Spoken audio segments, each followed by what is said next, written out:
Hola chicos, ¿qué tal? El tema de hoy vamos a calcular la prueba de hipótesis para la media poblacional cuando se conoce la desviación estándar de la población. ¿Sí? Ilustraremos un ejemplo. Un administrador de la industria de telecomunicaciones considera que la cuenta promedio mensual de celulares se ha incrementado y es mayor a 52. Se desea probar este enunciado asumiendo desviación estándar poblacional 10 es conocida. Suponga que se tomó una muestra aleatoria de 64 hogares y se obtuvo una media de $53.3. Considera nivel de confianza de 90%. Ok, anotando los datos. La muestra es de 64 hogares, media muestral 53.1, gasto promedio por hogar. Desviación estándar poblacional conocida es de 10, por eso usaremos el Z crítico. Alfa o nivel de significancia es de 10%, lo que indica la probabilidad de cometer error tipo 1. ¿Qué quiere decir eso? Eso significa rechazar la hipótesis nula cuando es verdadera. Y de ahí se deriva el nivel de confianza del 90%, que ya le conocemos. Ok. El paso 1 es formular la hipótesis nula y alternativa. La hipótesis nula, en este caso, es decir que no había ningún cambio en el gasto promedio por familia. ¿Sí? No había ningún cambio y hasta podría ser menor el gasto de lo que se cree. La hipótesis alternativa H1 o HA es la hipótesis de la investigación.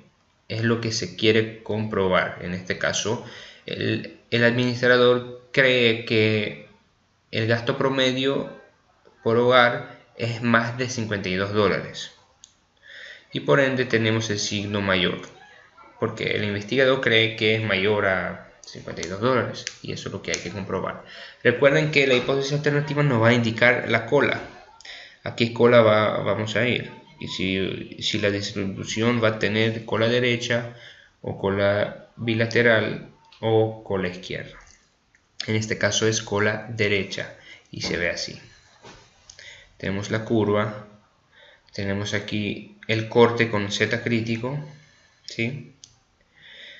Y la zona de rechazo que es alfa de 10% y la zona de no rechazo de H0 que es todo el nivel de confianza de 90%.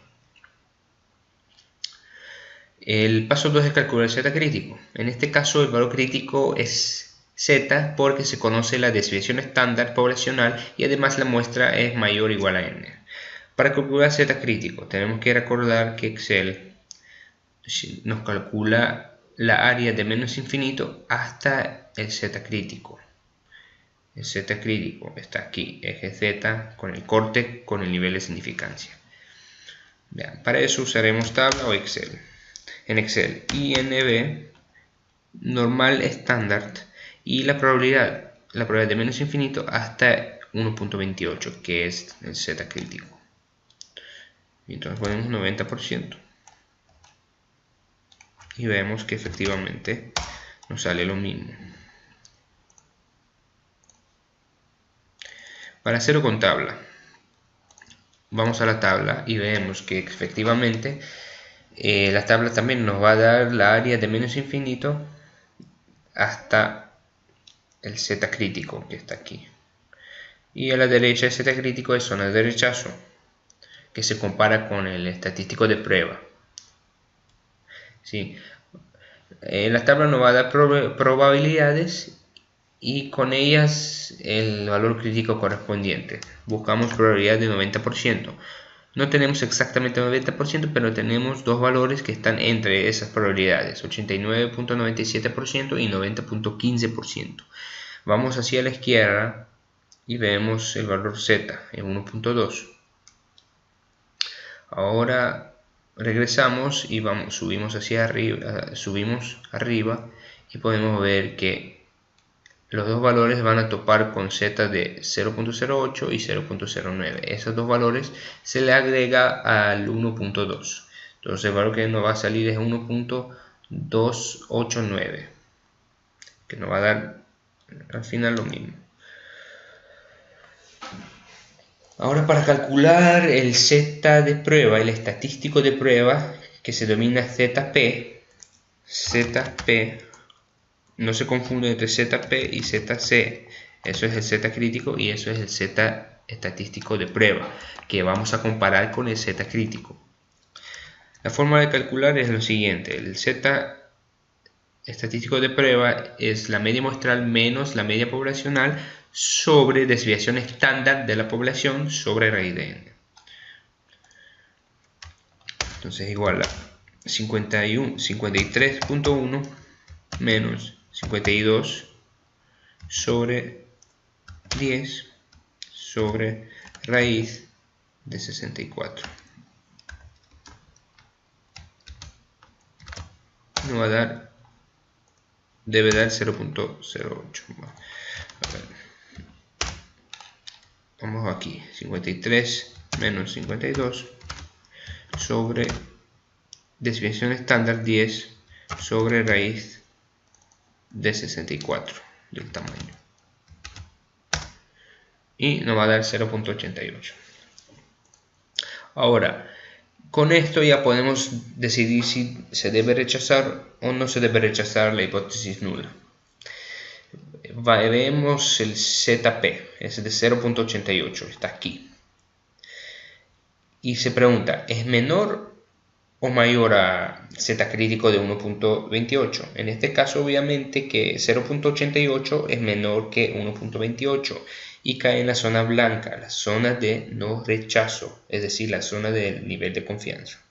Y por ende no hay suficiente evidencia para concluir que la cuenta promedio mensual de celulares sea mayor a 52. Es decir, se puede decir que rechazamos la hipótesis del investigador. La forma correcta en decirlo es que la hipótesis nula no se rechaza. ¿Sí? Y el último paso es calcular el p-valor, que es muy importante, es lo más usado. El p-valor es simplemente la probabilidad que existe en no rechazar la hipótesis nula. Es decir, queremos calcular la área, ¿sí?, que está entre el Z estadístico de prueba de 0.88 hasta infinito, hasta la derecha. Vamos a la derecha, de aquí hasta aquí. Queremos saber la área verde. Nos interesa calcular la área verde. Para calcular la área verde con tabla o con Excel, tenemos que tomar en cuenta que Excel y las tablas nos dan las áreas de menos infinito hacia la derecha. Entonces, por ese caso, tenemos que hacer 1 menos la área de Z de 0.88. Es decir, 1 porque es 100%. Y después tenemos que calcular la área de menos infinito hasta el Z de prueba, el estadístico de prueba, y nos va a dar la área verde. Entonces va a ser igual a 1 menos dist normal estándar n, y nos pregunta el Z. En este caso vamos a poner el Z de prueba, obviamente, que es de 0.88 y acumulado 1, acumulado porque queremos que calcula la área acumulada, ¿sí? Y la probabilidad es de 18.94% que no se debe rechazar la hipótesis nula, y la regla nos dice que la hipótesis nula no se debe rechazar cuando el pi-valor es mayor a nivel de significancia, de sig o alfa. En este caso es de 10%, lo que podemos ver que sí es mayor y por ende no se rechaza. Ok, muchas gracias, espero que le haya quedado claro, y si tienen alguna duda, por favor, indícame. Gracias, chao.